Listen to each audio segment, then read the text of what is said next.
It's Tuesday, May 15th, and you're listening to The Geek at Geek News Central, show number 765, sponsored in part by GoDaddy.com. Save 25% on a one-year fourth-generation hosting account by using the promo code NAB. New customers save 25% off the entire order by using the promo code 25May3. Geek News Central is a proud member of the Tech Podcast Network. If it's tech, it's here. Hey, folks, you know what comes next? Strap in. Here it comes. All right, people, I need a go, no-go for the Geek News Central podcast. Digital archive recorders. Microphone. Video feed. Web browser. RSS data stream aggregator. Interflux Toddism suppressor. All right, I'm confused. Host readiness check. Welcome to the show. The Geek News Central podcast is a proud member of the Tech Podcast Network. If it's tech, it's here. All right, ladies and gentlemen, we are ready to go. Cue Todd in 5, Who's got the button? 4, There is no cause for alarm. 3, Everybody hold on to something. 2, Just press the button. 1. Aloha and welcome to the Geek News Central podcast, coming as live as it can be from the beautiful state of Hawaii via the Geek News Central studio overlooking Greater Honolulu. Hey everyone, welcome to the show. Of course, my name is Todd Cochran, and I want to encourage you to get over to geeknewscentral.com. Check out all the great content. Of course, check out all our archive podcasts. You can always reach me real easy by reaching out on Twitter at Geek News, or you can email me geeknews@gmail.com, or you can call our voicemail hotline, open 24 hours a day, 7 days a week at 619-342-7365. Hey, everyone, welcome to the show. Of course, all of you that are longtime listeners and viewers of the show, thanks for being here. Thanks for being part of the Ohana, and those of you that are checking out the show for the very first time. I record this here out of my studio in Honolulu when I'm in Honolulu, and getting ready to start a grand tour across the United States here in a couple of weeks. But for now, we've got a couple of shows here in Hawaii before we head out with a brand new HD mobile portable, the HD, what am I calling it? the HD mobile studio. So looking forward to get that on the road here in another week or so. But hey, thanks for being here and thanks for being part of the family. And if you're checking us out for the very first time, again, go over to geeknewscentral.com. Check out all our great content. Got a great bevy of writers over there putting great content on the website on a daily basis. Of course, our shows that we do at the website, we do this show every Monday and Thursday night for a Tuesday, Friday release. Of course, we have special media events that happen all the time. We have Saturday Morning Tech, which there wasn't one this past weekend. We'll talk about that in a minute. Of course, we got the Gadget Professor. It comes out every Thursday. Robot Underpants, which comes out on Fridays. And, of course, the Chrome Show periodically by me. And, of course, you want to get subscribed to any and all of those shows. You can find that link right there in the main website. Get signed up for the newsletter as well. The newsletter contains everything that I really covered during the show. And the main thing is here, you're going to be able to stay abreast of all the articles that I talk about by visiting our show notes page. Everything is over on a very dedicated page at this point where we put all the show notes for the podcast over at GNCshownotes.com. The reason we do that is Google was hammering us for having all the links in a single article, so we have them lifted over there separately. But the links can always be found right there from Geek News Central, right in the show notes. The newsletter really contains all the content that I talk about during tonight's show. So you'll get the newsletter if you're signed up for it with all the links, with all the details built in. But of course, if you haven't saw the show live or anytime and want to see the video portion of the show, you can watch on your Roku, on your Boxy, Samsung Smart TV, Google TV as well, under the Tech Podcast channel that we have available for you. Well, I tell you, we've got a lot going on here, and I hope everyone had a nice weekend with their moms for Mother's Day. I know what we did here is we did what is referred to in Hawaii as a staycation. Basically, we didn't go anywhere, but we drove down to Waikiki and stayed at a hotel downtown for single night, and checked in early and then checked out late. Worked out real well. Hung out at the pool for a massive number of hours. I've got one with a sunburn, two that were smart enough to put enough suntan lotion on, and everything else went fantastic. So we can't complain. Had a great little staycation downtown. Of course, if you're following me on Facebook, you saw some of the pictures I had up. And actually, we were doing a little live streaming from the balcony of the hotel room as well, on using our little Servio device where I can stream with basically my camcorder this little handheld live shell device and a MiFi. Was kind of fun. Had that up for about an hour on Saturday night. Now, there was no Saturday morning tech. My wife reminded me Friday night. She says, we are leaving here. It's 7 a.m. tomorrow morning. And I was like, we are? And being it was Mother's Day, or the Mother's Day weekend, I said, yes, dear. And off we went Saturday morning and had to be downtown. My son was in a robotics competition, so I had to be down there to drop him off. And it worked out because we started our staycation a little early, went to breakfast, and it was good. Nice little family time for the weekend. So anyway, we're back here in the studio, ready for the full work week and ready to put on a great show for you tonight. We did do a PowerPress release this past week at Raw Voice. So if you're a new media creator, you're going to want to check that out. That's available on the street as well. Hey, we did have a number of folks that sent feedback for our latest contest that we ran. And I've got it written down here. The winner of the iPod Nano is Michael Andrews. And I want to thank him for his comments. We got a bunch of them in that came into the show that basically, we basically made it 3 criteria. We're asking folks to tell us about what you thought about the beginning of the show, the middle of the show, and the ending. So you got a huge number of responses on that. I'm going to take all those comments to heart and incorporate them, any changes I think may be necessary. So we want to thank everyone for doing that. But again, Michael Andrews is our iPod Nano winner. We have gotten all the prizes that were due to some contests that we had that I didn't get shipped out for one in March. Don't know how I missed that one. Everything for up this has been caught up. So really the only thing that we have to get on orders is Michael's iPod Nano from this show, and congratulations to him on that. So we will have another contest. I'll announce it here near the end of the show, what we're going to require for really contest number 5 in this month of being Listener Appreciation Month, for being part of the Ohana here at Geek News Central. So I want to take care of a little business before we get into the content, because I do have a good stack of stuff for you tonight. And longtime sponsor here to the show, GoDaddy.com, has got a great offer for all of you this month. And it doesn't matter if you're a new customer or if you are an existing customer. So if you're an existing customer, you can use one of my GoDaddy promo codes. As a matter of fact, I used one tonight to buy a brand new dedicated server. We're growing, so we need another box that makes 3 dedicated servers that's going to be tied to a Geek News Central and our enterprises here. And I use my promo code Geek5. I save 15% off the order. When you're dealing with a $1,600 a year server, it's huge savings. But you can find all my promo codes over at geeknewscentral.com/GoDaddy. And of course, we've got web hosting services available. You get a 25% off on a web hosting plan, 12 months or more. And definitely want to give you a chance to go over there and save some money on that. And use the code NAB or CES2 will work just fine on that particular promo code. And if you're a new customer of GoDaddy, what I really want you to be able to do is take advantage of that 25% off your complete order by being a brand new customer by using the promo code 25May3. And it says 25May3. And again, don't forget about the location for all the promo codes and all the specials for this month is at geeknewscentral.com/GoDaddy.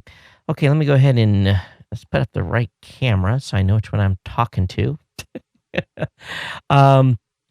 What else is going on here? I think that's about it from a what's happening. But dads, I hope you all were good with moms on Mother's Day again. And moms, I hope you had a nice Mother's Day out there as well.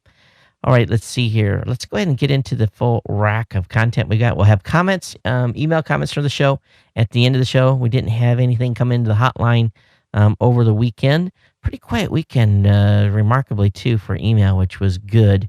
You never know on those Mother Days weekends. Sometimes people are sneaking off and working and others aren't. But first thing I want to talk about, and this has really kind of become top of mind here in our household because we have fast approaching. My daughter's going to be a junior next year in high school, so she's trying to determine whether or not she wants to go in the Air Force, if she wants to go in the college. So, really getting to the point where we're going to have to hopefully get her to make a decision. But I saw an article over on blogmaverick.com talking about the coming meltdown in college education and why the economy won't get any better anytime soon. And he's basically talking about the ever increasing cost of tuition here in the United States for college degrees and the amount of student loans students have. And while this is not super tech related, he does go into something I believe is going to become more of a player, is more schools that maybe aren't necessarily accredited, but are going to be having good educational programs, are going to be coming online and making available, specific scholarships or specific training tracks to fill specific needs, programming, graphics design, you name it, a variety of different, basically very focused educational tracks that still end up with a degree, but something that's even more enhanced than what they're getting out of a traditional college. And of course, the state of Hawaii is no different than many of your other states where they're raising tuition. I think we went up to $13,000 or $14,000 a year was the tuition cost. They're saying another increase of a couple of thousand this year. So, it's getting more expensive even for your state colleges. And it's something that at some point it's going to have to give, because all these students are borrowing all this money, and yet there's no jobs for them when they come out. But he's got a good write-up here, Mark Cuban does. I'll have that link up in the show notes for you to check out. Just kind of wanted to share that at the beginning if you hadn't seen it. But I'd really like to hear you guys' feedback, those of you that have college-age students. What road did you guys go? Did you go pay part of their tuition, make them get student loans? You do the whole student loan bit? What was some of the things that you found? And I know there's a lot of great websites out there, and I'm starting to collect them. But what was some of your favorite websites to use with, basically you're hunting for your college education and where you wanted to go to school and so forth? Love to hear your input on that. Right, there's a good article over in Tech Dirt, and this is 100% techie here. A Microsoft-funded BitTorrent disruptor is gotten some attention here in the last 24 hours or so. But it appears that what they were doing is they were using a company called Pirate Pay, which was funded by Microsoft, and they claim they could track and shut down unauthorized works being transmitted via BitTorrent. The report also claimed that Walt Disney Studios, Sony Pictures were already customers, and what they basically are doing is a little mini denial of service attack on peer-to-peer connections. They said we used a number of servers to make a connection to each and every peer-to-peer client that distributed this film. Then Pirate Pay sent specific traffic to confuse these clients about the real IP address of other clients and to make them disconnect from each other. So the folks over at BitTorrent were talking about this, and they don't even know if this action was actually legal. I guess you have to get caught whether or not to be considered an attack or not. But with this service being a targeted denial of service attack, and with a major corporation paying for the attack, it really leaves them wide open for some sort of action, some sort of legal action. So I'm going to be curious to see how this is all going to wash out. But it's pretty scary when a company can actually disrupt what you're doing on the internet, specifically because they think you're infringing on copyrighted material, whether or not it may be the case or not. But I don't know if it disturbs you or not, but it does me. We'll have to see where this ends up. But this is a Microsoft-funded company, and we'll see if they get any traction over time or how much issues are raised. There's a good article over on Ad Age, their digital part, talking about YouTube video views are falling, and YouTube isn't too concerned about it. Now, if you look at their stats, in January of 2012, they peaked out by having 74 million, let's see if it was this minutes, 74 million minutes on, or watching, or 21 million total user years were spent on, that's a crazy number, total views, or okay, in billions. Oh, I'm completely blowing this here. All right, so, all right, here's the number again. Time spent in minutes watching YouTube was 74,054,000 in billions. So that's the number of people that were the time it was spent watching in January of 2012.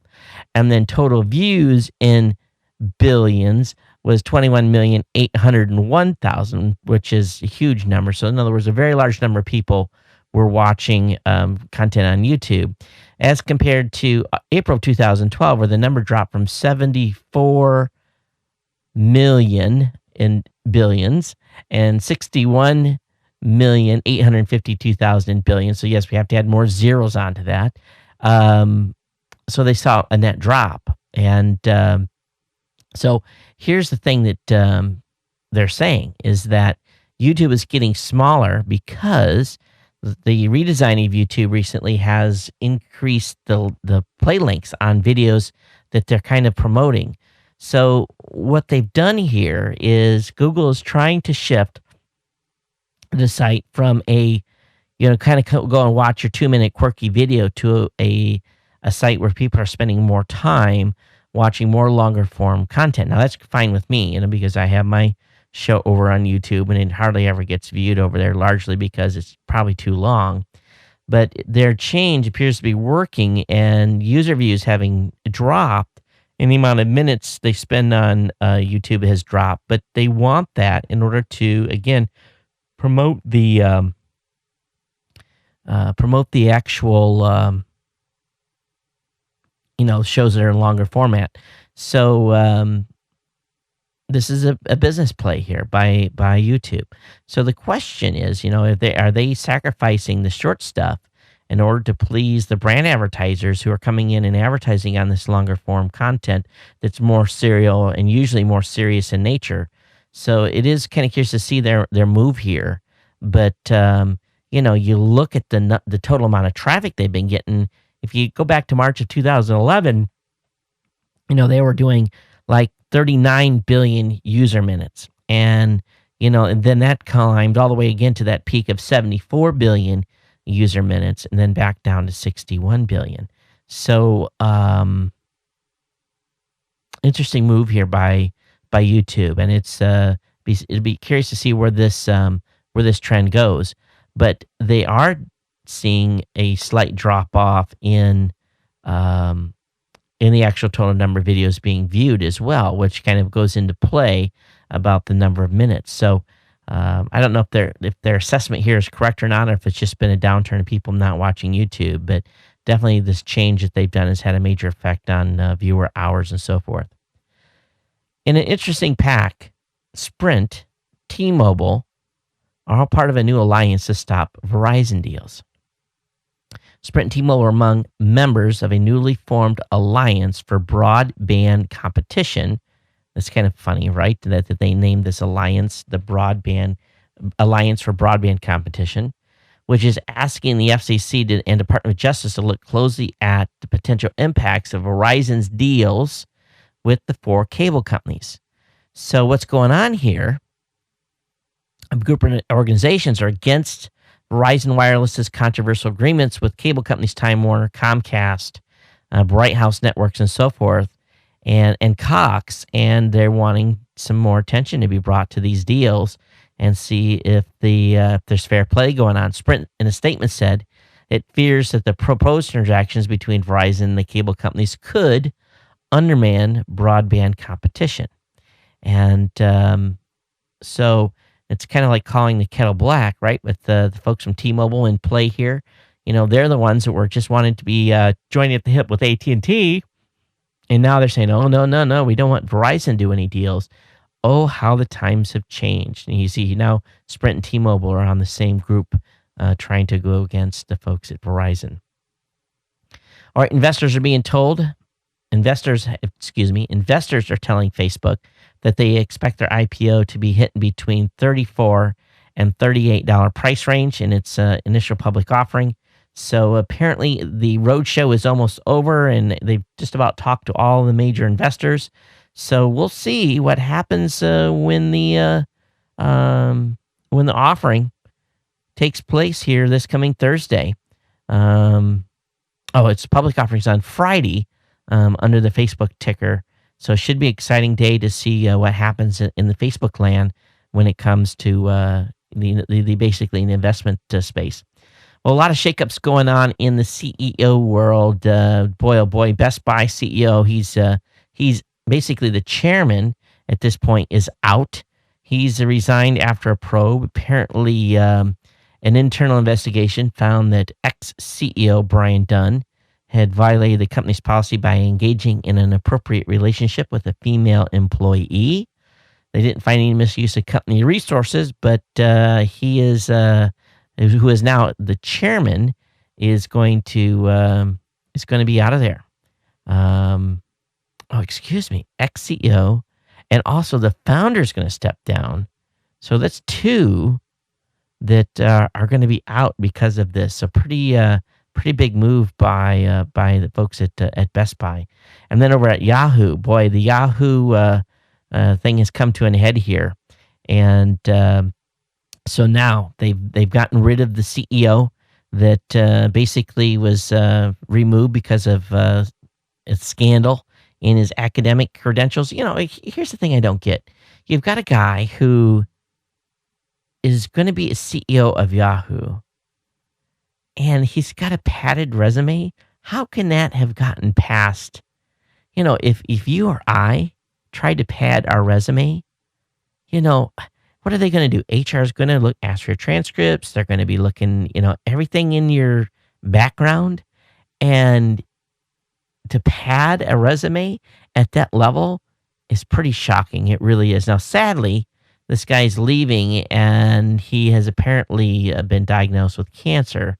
So, but at the same point, they've had to assign a new interim CEO who is by the name of Ross Levinson. And he addressed the companies and said no major changes, and they're going to continue to move forward. But here you have this, this scandal at Yahoo. It's just like they're batting 1,000. They can't get nothing right over there. So it's pretty remarkable. It really is. And I bet you that there'll be a lot more scrutiny now put upon some of these high-paying CEO folks. And Yahoo has basically removed him with cause, so he's obviously not going to get his severance package, which would have been in the millions of dollars, which would have been another drain on the already, embattled Yahoo. So Apple has released, making quick changes to the topic.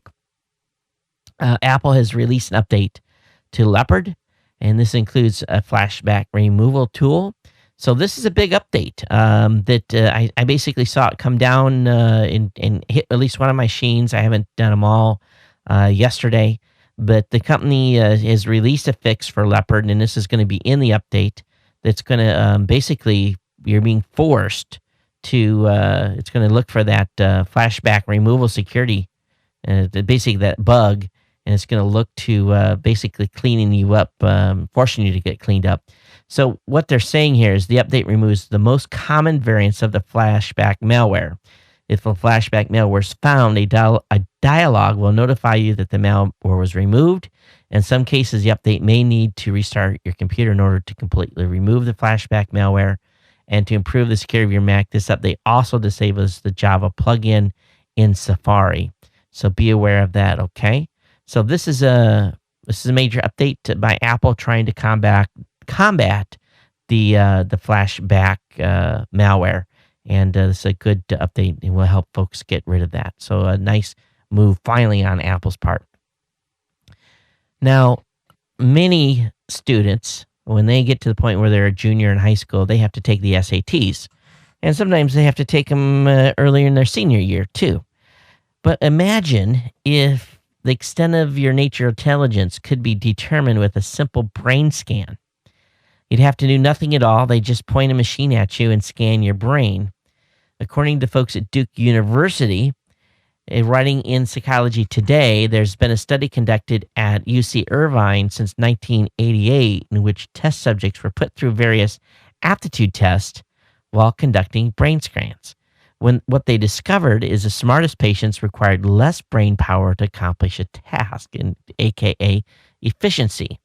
So the research team is slowly figuring out which characteristics separate the brilliant from the dim-witted, though they were not quite ready to declare their findings. A standardized testing will probably follow. So here's something that's pretty scary. And this is going to involve social policy and the haves and the haves not. Can you imagine if we get to a point in our history where a student has to go in and take an aptitude test while having their brain scanned, and then that determines whether or not they're going to be able to get into the higher level colleges or not? My grandmother, this famous word she used to say, she says, Todd, there's a lot of educated idiots out there. And it's true. There's a lot of people out there that are very book smart, but when it comes to common sense and having to, be able to work and manipulate and work with people and do stuff, there's plenty of those idiots out there. While at the same time, there's folks that aren't as high on the intelligence scale, but yet work hard or efficient. You see it all the time, but it is pretty scary, especially if you're on the short end of the brain stick when it comes to getting scanned, and they say, "Well, sorry, you're qualified to be whatever low menial tasking job they can assign to you, versus you're going to be our next doctor or lawyer or whatever it may be." But it's definitely social and political issues are going to revolve around this. That using a brain scan instead of an SAT test. But this doctor has faith that society will sort this out. Good luck. I think people will reject it, quite honestly. And but anyway, that's where they're at. They're going to tell you if you're smart or stupid just by scanning your brain. All right, Facebook is launching a pay-to-promote feature. This is an article that was basically kind of talked a little bit about last week. And Jen, one of our writers, went in and basically took a look at this new policy. So this feature that they're testing out will allow users to pay a certain amount of money in order to have Facebook highlight or promote a particular post that they've made. And again, it's currently only being offered to those who live in New Zealand. But the purpose of the test is so that Facebook can discover if users are interested in spending money in order to have Facebook make their posts more visible than usual to other Facebook users. They're figuring that Facebook may charge as much as $2 to make a post more highlighted. And they're trying to figure out using money. Now, Jen in her article says she doubted she would use the feature.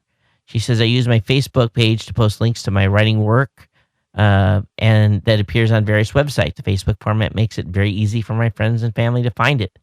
Goes on to say, I'll also post links to gaming-related things that I find interest in because I have some Facebook friends who are also avid gamers. I see no real good reason to pay to have these posts promoted for me. Now, on the other hand, I could see from a business perspective where I posted something where I'd want it to be highlighted, not necessarily in my personal profile, but maybe in my business page where we could make that happen. I think that would be pretty cool. But time will tell whether or not they make that available for businesses or if it's just a individual deal. All right, talking about BitTorrent, the popular rock band Counting Crows are going BitTorrent. The band has made 4 songs of the latest release available for free download in an effort to attract new fans. The album titled The Underwater Sunshine, or What We Did on Our Summer Vacation, released last month, and features 15 tracks. And a departure from the past, the Crows have made the CD a collection of all cover songs, which is kind of cool. So the BitTorrent released not only the audio files, but also liner notes and artwork from the album. And this is cool. This is really cool that they've made 4 tracks available. So, I'd like to see folks reward groups like this that have, really kind of decided to embrace the new media space and, social media and BitTorrent. So go out and get these tracks and then reward these guys by buying their latest album. And maybe we'll see more of this stuff. So we'll see.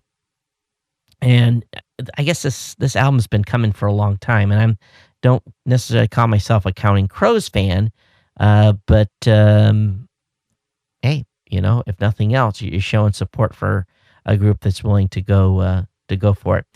Well, sadly, the folks over at LightSquared are officially filing Chapter 11.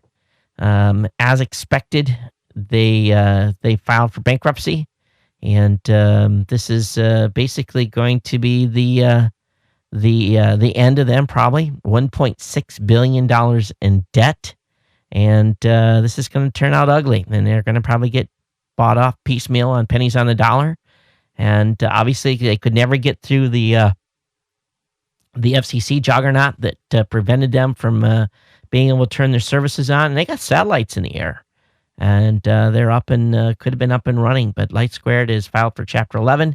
We'll see where this goes. And obviously, a lot of companies invested a lot of money in them, and now they're just, that money just flusher down the toilet. Twitter's now going to make available sending email summaries, and they're keeping weekly tabs on topics that you want to search for. So they're making available a option where you can get a created summary of the most relevant tweets and link stories sent to your email inbox. And but I don't know. I don't know if I want to get Twitter messages that are a week old and add to conversation. I don't think it really makes a lot of sense. But this is part of the Sumify acquisition that Twitter made, and they're incorporating that into the service. All right, if your phone starts ringing or buzzing kind of odd here in the coming days, it may be because of the carriers and the government are getting ready to launch the federally sponsored emergency alerts.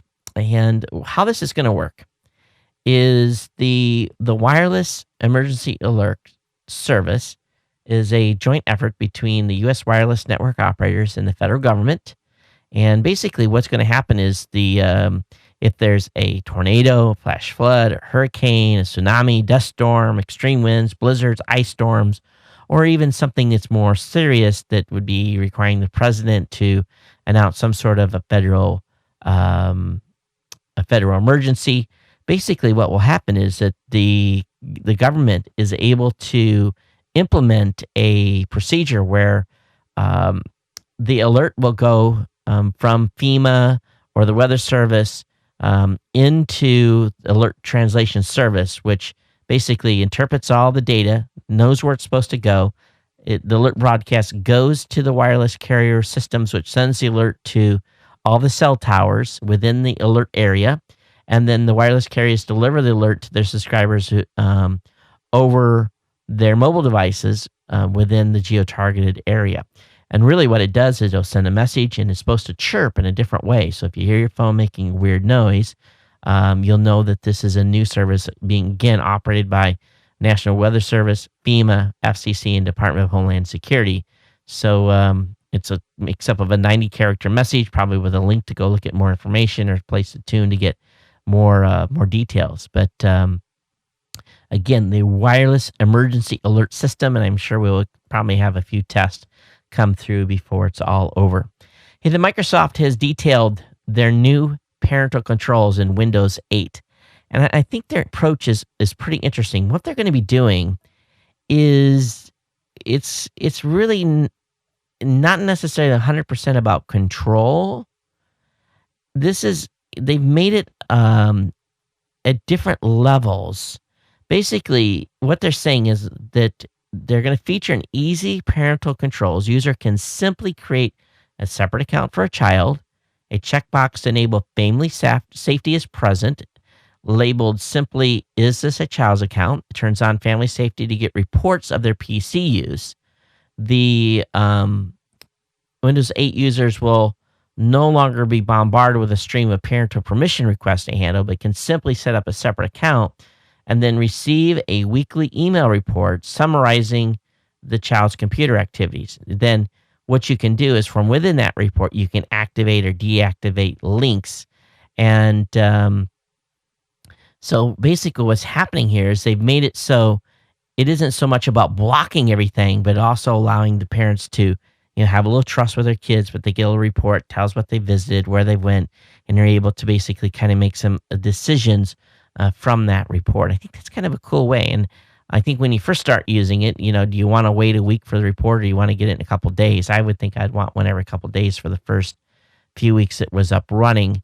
But they can customize their own account settings, which is nice. And And so if the kids download something, it's basically all kind of like segregated in the kids' account. It doesn't allow it to go outside those borders.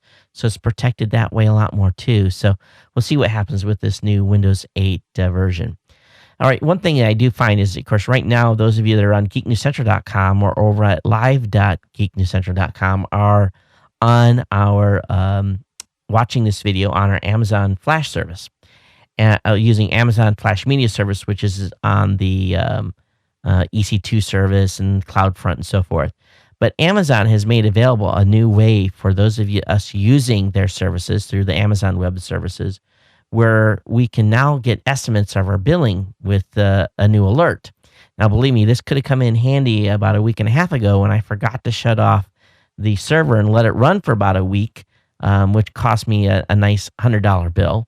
But basically what it does is it gives you estimates of your total cost of your AWS usage to date within the current billing cycles. And it continues to increase as you consume resources, so you can look at it and get an idea. So this is cool. And it's going to be able to give us a little more insight into how we're spending our money with our web services, and especially with Amazon's EC2 and Amazon Web Service, it's all on demand. It's based on how much you use, and then you pay as you go. So that's kind of the way it works. But we'll keep an eye on it. I know I'm going to be using it in raw voice quite a bit to watch where our stuff is going as well. All right, over in Tech Dirt, there's an article talking about, and basically is entitled, "Something is Wrong When a Judge Needs 350 Pages to Decide If a College Digital Archives Are Fair Use." And I'm not going to go into the full details of this, only to say that the judge painstakingly went through each of the 99 counts and reviewed each supposed infringement, and he only found 4 of the publisher in 5 of those 99 counts, and he used the basically the 4-factor rule in determining fair use. And so there's some trade-offs here. The good news is that the judge did use the 4 factors. The bad news is she kind of did her own interpretation. So as this thing goes through and probably will go into appeal and so forth, publishers are not going to be happy that they lost on so many claims, but it could turn around that there could be some decisions that could be made later on based upon this ruling that could, based upon some of the interpretations she made, be bad overall for fair use clauses. So we'll see where this goes. And this will probably be in court for a lot time longer because of appeals, but a minor win to a college there on digital archives and fair use, which was nice for the college to win that one. All right. Woz, but you have to give the man credit, because he definitely keeps jabbing his finger at Apple, and he's hasn't been he holds an honorary title at Apple still. I think he still gets a paycheck of some sort or another. But Apple co-founder Steve Wozniak has voiced a renewed desire to see the company open its architecture to the masses, allowing savvy users to expand and add to their products at will. However, Woz basically qualified his desire for a more open Apple by arguing that openness should not impinge on quality of the product themselves. He says that he sees any changes of heart on openness a challenge, because Apple is just making such a huge pile of cash at this point. And what's making money? Why change the formula when it's been successful? But it is interesting to see him come out and support an open architecture standard for the company. Now, I'm not going to be able to play this video on the show, but I'm going to bring up the YouTube image art that's on this so that I can show it to you. YouTube is still flagging anytime we're showing any type of videos that don't belong to us. So all I can really do is link to this. The satellite known as Electro L number 1 took an image from a stationary point 35,000 kilometers above the Indian Ocean. And this is the most detailed image of the Earth yet available. It was captured in a single shot with 121 megapixel. NASA satellites use a collection of pictures from multiple flybys stitched together. Detail in this picture is pretty amazing, and I'll let you guys play the video when you link to it. it is pretty remarkable. I wish they could zoom in a little more, but the colors are just simply fantastic in this video, and it's unlike any picture I've seen from space of this thing we call Earth. And but it's cool to see. And what I want you to watch for when you watch the video is you can see the reflection of the sun off the ocean.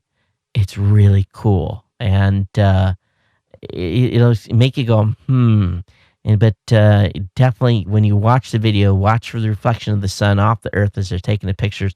Pretty remarkable image, and it's unlike anything I've seen, and I think any of you have seen either. So I'll have that up for you to take a look. All right, another article on Slashdot was Kickstarter's had some issues. Crowdfunding startup Kickstarter has got a little bit of a PR mess on its hands. 70,000 not yet public project ideas were left exposed on the company's website for more than 2 weeks. Kickstarter insisted that no financial information was compromised. Only a few dozen of the projects were actually accessed.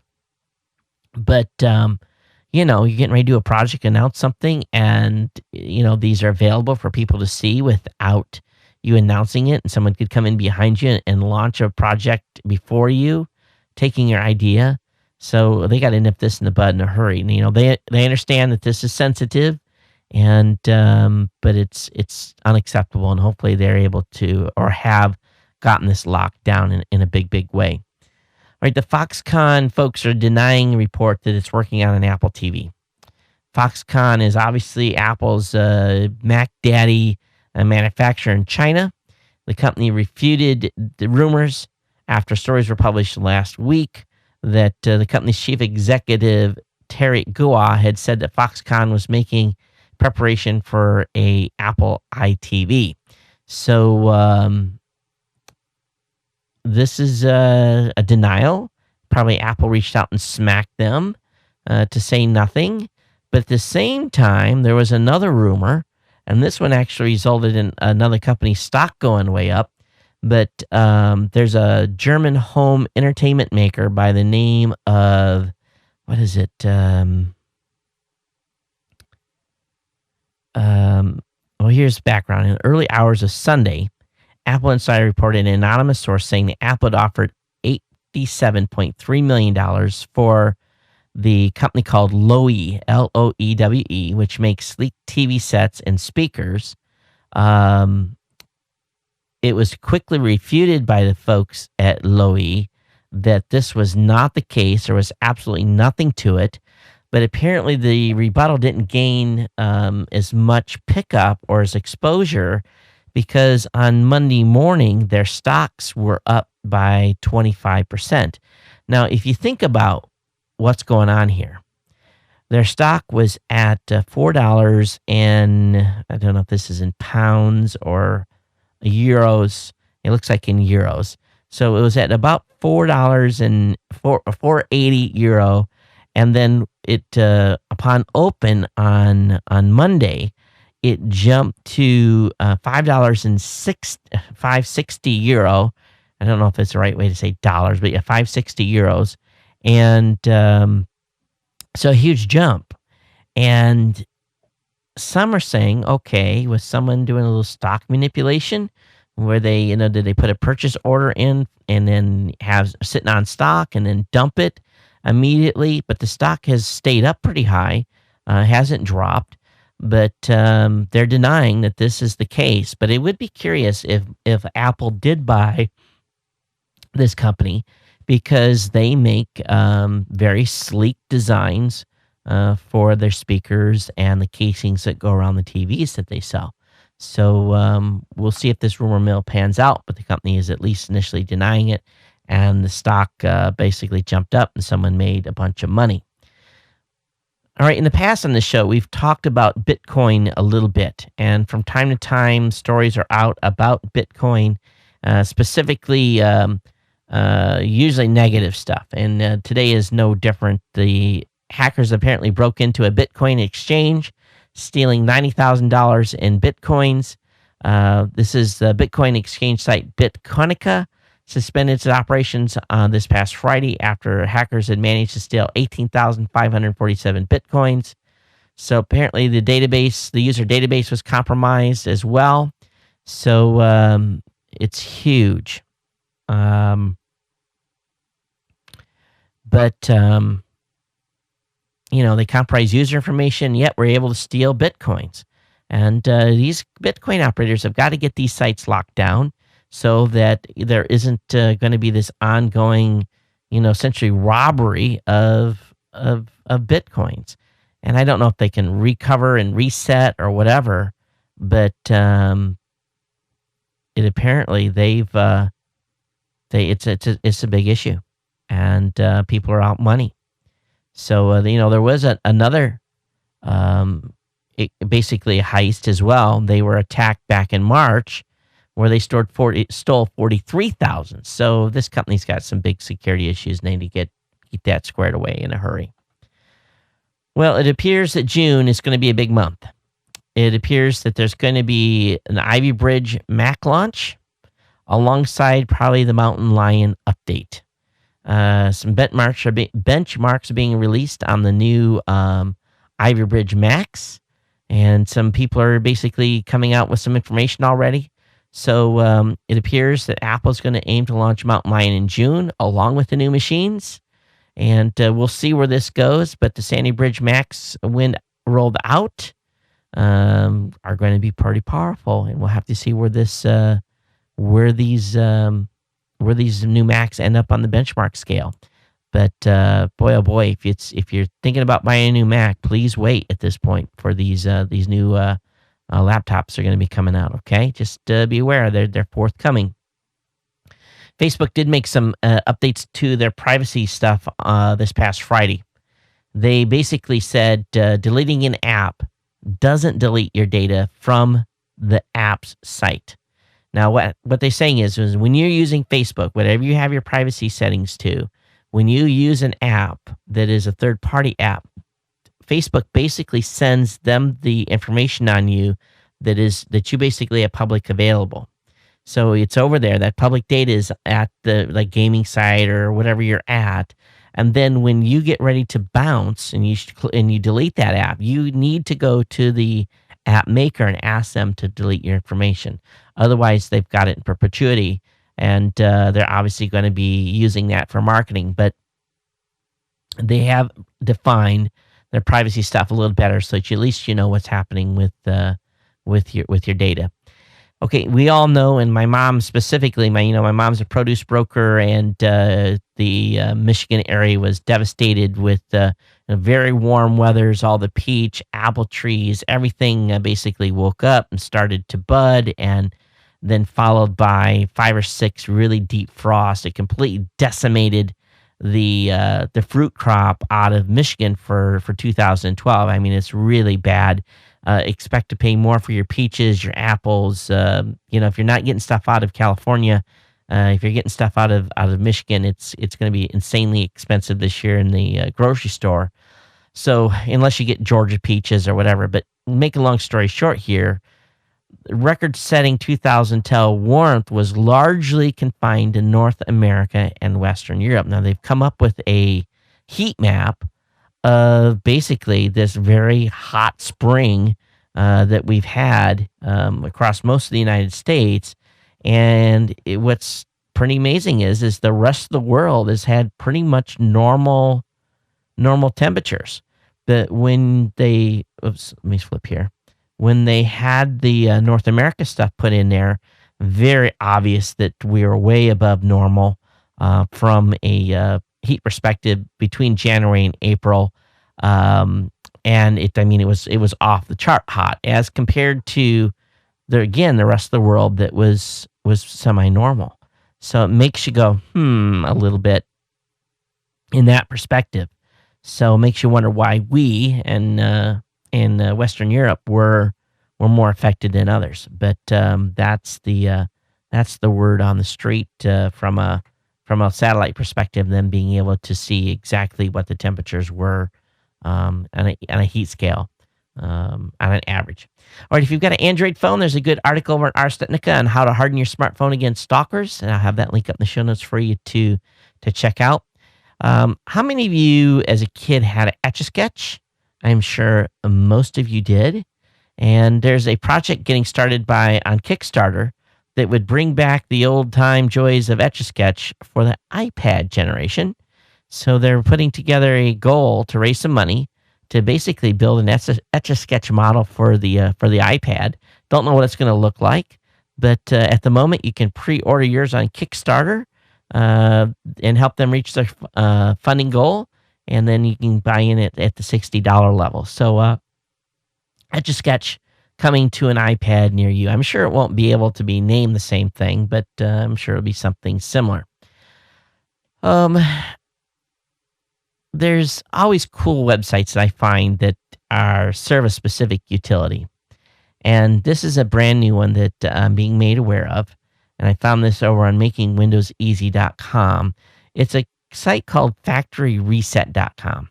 You know, we all have devices, smartphones, tablets, MP3 players, and sometimes some of them have built-in factory resets or hard resets that you can do yourself. But sometimes maybe you want to go step by step and you don't want to do a full reset. Or if you have televisions or video receivers and so forth, they've got a whole stack of different devices and that she basically shows all the factory reset settings for. And you'll be able to go in and pull that information if you want to reset stuff on a case-by-case basis, or explains to you how to do the complete factory reset. Over on switching to, gears here and going into a little space news, the folks over at the Daily Galaxy got a great article here on the solar system's missing boundaries.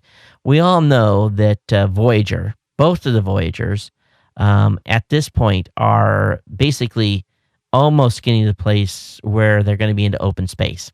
And they are going through the heliosphere. And apparently there's different gradients of the heliosphere. And I guess they're kind of like into, I don't know if they call it phase 2 or part 2 or anyway, long story short here. Well, they call it the first boundary and the second boundary. What they're finding evidence of is that they expected to find essentially an area called the termination shock. Now, this is the point where the solar wind streaming from the sun slows down between supersonic speeds. From there, the wind continues more slowly until it collides with the material in the rest of the galaxy and push back, deflecting around the outskirts of the heliosphere and streaming back towards the tail of the moving bubble. Now, what they're finding here is that they don't think there is going to be a true termination shock area. And they're feeling the speed of the heliosphere is slower than what they thought. They're getting all kinds of great scientists. The scientists are absolutely going absolute crazy over some of this information. And, you know, who would have thought that Voyager would have, at this point in the game, gotten scientists so absolutely excited over the data coming back. But they're also finding out that the heliosphere is not as uniform between from where Voyager's the two different spacecraft are going out. And so this is some pretty cool stuff. I have the link up in the show notes. You can read the whole thing. But NASA is hot on the trail of this and watching the details coming out. But time will tell where this leads and what type of scientists. It's just going to be fun to watch over the coming years as more data is brought out. Now, this coming Saturday will be the SpaceX private launch if they don't extend it anymore. So if you want to watch the liftoff scheduled at 4:55 a.m. Eastern Daylight Time, yes, that's very early for all of you, you're going to be able to get up, and they're going to be live on NASA TV, and they're also going to have it, of course, streamed live. So the NASA TV coverage will begin at 3:30 a.m. Eastern Daylight Time and will conclude approximately 5:30 a.m. What's going to be awesome is it's still going to be early here for me, and I'm going to be able to watch it Friday night. So the SpaceX launch, they'll have a press conference an hour or so after the launch. So we'll see where this leads and how well they do. But this is big, and they're going to have a lot of different stuff going on. NASA TV will have coverage both Monday and Tuesday and Wednesday. We'll talk about the rendezvous and docking of the Dragon spacecraft to the station. So this is full on. Of course, they're not going to do the complete approach. They're going to get hooked and then brought in. but they're going to have the coverage of the opening of the hatch and everything. So this is exciting stuff for the folks at SpaceX. Let's hope they have a successful launch. Expedition 31 Soyuz rocket has rolled out. So the Soyuz TMA-04M spacecraft has been raised into position, and they're scheduled for a 9:01 a.m. local time launch today. So they're about ready to bust on out of here, heading towards the International Space Station. It's going to have Expedition 31 Soyuz Commander Gennady Podolaka and flight engineer Sergei Revin of Russia and prime NASA flight engineer Joe Akaba are scheduled. Matter of fact, 9:01 probably is already launched. If I'm looking at my clock here, nothing in the news. So it must have been a good launch because it's they're far enough ahead in the time scale that they probably already have punched to orbit. So we'll be on the lookout for that as I'm doing the show notes tonight. Hey, there's a great picture. I'll have it up in the show notes. It's a image I saw over at Universe Today. They captured a meteorite going through the atmosphere, and pretty cool fireball. And I have that link up in the show notes for you to check out. Not often that people catch that. Along with that, there's a time-lapse shuttle Enterprise being removed from the 747, and they show the unloading and basically having it dropped onto its skids. So I'll have the link up in that where you can check that video out. It's a whopping 1 minute long. This past weekend, we were also, we had a close call. We had a nice big rock fly by us at 190,000 kilometers or 118,000 miles from Earth. It was about a half a lunar distance. So definitely was came in and exited stage right. But this thing is kind of an interesting orbit, and it brings it within range of Earth on a regular basis. So I don't know. Obviously, they haven't talked about it too much, but it zoomed on by without issue. All right. If you're a LinkedIn fan, if you have a Windows phone, you definitely want to pick up the latest application for LinkedIn over on Windows Phone. That's available. They also have, I think they've already had it available, of course, for iOS as well. I use LinkedIn a lot. I'm going to tell you, if you're looking for a job, LinkedIn's a great place to go and look at their classifieds. It really is. That's a good place to go look for jobs. A lot of good listings over there, and people that companies that list job openings over there have to pay between $250 and $400 for a listing. So they're serious about hiring somebody. So definitely check that out when you're over on LinkedIn next time. Now, Zune. We haven't talked about Zune a lot. Of course, the Zune marketplace is still up and running. The Zune hardware is long gone and no longer being sold. But it's interesting that one of the major marketing folks, name of Robbie Bach, basically said Zune hardware was a mistake. He said, I think our marketing message was very confused. And so this is an admission by some folks that were on that team that this was not a smart move that they had made. Pretty revealing here. And he says, we just weren't brave enough. And he said, we didn't chase Apple hard enough. So interesting admission there by a prior Microsoft executive. Now, straight out of the space age, there's an article over on the BBC that got my attention in a big way today. I had an eye appointment this past week. Basically going to I have a new prescription, and we talked. I basically told him I'm not real keen on wearing glasses all the time, and asked him if LASIK was a procedure for me, and basically my glasses aren't thick enough for LASIK. And but he did talk about a retinal implant and basically putting in a lens, a permanent lens, and the price on it was a little bit steep, around $8,000 to do a retinal implant. But he says basically once that's done, you'll never need glasses again. And so we talked quite a bit about that, and it's something that's on my consideration list. Not saying that I'm going to get it done, because sadly, insurance won't pay for it. It's an elective type deal. Until you get cataracts, you're not your insurance won't pay. So up to this point, it's just purely, they'd rather pay for your glasses for the next 20 years versus having this retinal implant put in, which doesn't make a lot of sense to me. But long story short, there's a brand new article on the BBC News talking about light-powered Bionic Eye. Now, implants have been used already, but they've had to be installed with basically a wire to power them. The new device, described in the Journal of Natural Photonics, uses a special pair of glasses to beam a near-infrared light into the eye. This powers the implant and sends the information which could help a patient see. Diseases such as age-related macular degeneration and retinal pigmentosa results in the death of cells, which can detect light in the eye, eventually leads to blindness.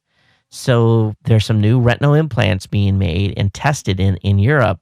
This is exciting stuff. I'm telling you, folks, it ain't gonna be long. They're gonna have us wired. They really, really are. And it's very cool. And our vision impaired folks, I'm sure this can't come anytime too soon. But I'm just wondering, how many of you have any of you had the lenses put in, the retinal implants? Have you had basically they take what the cataract lens is out and they put it's really not cataract because it's not a cataract yet, but if they take the lens out and put in a new one, have any of you had that done, and what's the results been like? Love to hear from you. Okay, are you worried about being snooped on? Are you worried about someone sniffing your home? Well, they're selling a new type of wallpaper. Actually, it's been invented, coming to market, and it basically, you can wallpaper your house and make a Faraday cage. And this stuff is supposed to be as inexpensive as wallpaper. And you'll be able to put this up on the wall, and it basically blocks RF. Very cool. It's designed as an effective at blocking some frequency of the electromagnetic radiation, naming that a typical Wi-Fi signals. And if you don't like the look of the design, you can either paint over it, cover it with your favorite flowered wallpaper. So I'd be curious to see what frequencies it prevented. But an interesting product here by some folks. They're thinking of everything, right? Another article over on Gizmo, and this one here could be very dangerous. This is not one you're going to want to buy for your kids, but I'd love to have one of these on my desk. It's a mini cannon, $29.99. It will, if you use a BB and gunpowder, you can actually fire a BB up to 100 yards. It'll pierce Coke cans, skin, and eyeballs as well. So, and it does make a very large bang. So, I can't see nothing good of coming this with black powder and BBs, but at least it would be fun to have on the desktop as a talk piece for $29. All right, Facebook has redesigned their mobile site and app, and they've taken a tip or two from Instagram. So if you haven't gotten the update, it is available. And they've done a pretty nice job on it. We've all gotten used to Wi-Fi, but have you heard about 802.11 AC? Oh, yeah. You say AC. What does that mean, Todd? I've never heard of I've heard 802.11n, but what is 802.11 AC? Well, there's a brand new wireless router coming to market by the folks at Buffalo. You're going to start seeing these in stores now with Netgear and folks coming out too. It is going to be using the 5 gigahertz range from bandwidth standpoint, or from a frequency standpoint. $179 is one that's from Buffalo, but you're going to start seeing these next year. Your current laptops and stuff won't work with it, so don't get too rammy and going out and buy something. But this is a new router. It is reverse compatible with the 802.11n's that are out there as well. All right, Solandra, that's a company that just absolutely squandered a bunch of taxpayer dollars. But their manufacturing office facility with 411,000 square feet and with a state-of-the-art electrical, air, and power distribution is now available for sale as part of the bankruptcy proceedings. Solandra is reportedly very close to landing a buyer for its high-tech production plant in Fremont. And so anyway, this is there was actually the listing agent gave Fox News a tour of the plant. So the new owners are going to get is a heck of a building for a multi-million-dollar investment. I have a link up in the show notes for you to check out. If you want to see the video that Fox did, a link will be there as well. iCloud was down today for a little while, for about 90 minutes. So if you had trouble accessing iCloud, it was offline. All right, new MacBook Pros confirmed to have the NVIDIA graphics, so that's pretty exciting for those of you. They've located references to the GeForce GT650, that has got a bunch of the gamers excited. But we'll see what happens with this. And also, they're being rumored that the new MacBook Pros are going to have a USB 3.0, which would be huge for those folks like me that rely on high speeds for data transfer and doing video editing and so forth. All right, let's go ahead and get into the show notes. But let's see here. We got a contest for the next show, and basically, what I want to do is I had something written down. What I wanted to do was send me feedback on how you're listening to the show, where. So basically, what I want to know is, what's your typical consumption place? Is it in your car? Is it on the treadmill? Are you doing a lean back experience and watching me on a Roku, on the Boxy? Are you listen to me while you're in transit on an aircraft? Tell me your top 1 or 2 places you listen to the show. Entitle the post with the comment contest number 5, and in the subject line, just send it to geeknews@gmail.com. Again, geeknews@gmail.com. But let me know where you're listening to the show, and basically another thing you can tell me too is, how soon after the show are you listening? The next day, or are you listening a week later? How soon are you listening to the podcast that you download specifically? I'd love to hear from you on that. All right, let me go ahead and get into the show notes here. Got an email here from Andrew. He said, "Hey, Todd, not particularly geeky, but perhaps of interest for today's show."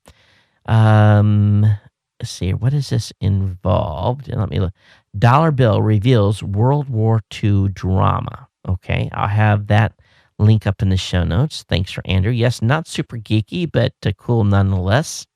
Got an email here from Tim that talks about the Yahoo CEO designing. Also got an email from Tim talking about the iOS 6 to drop Google Maps for Apple Maps. That we knew about that last week.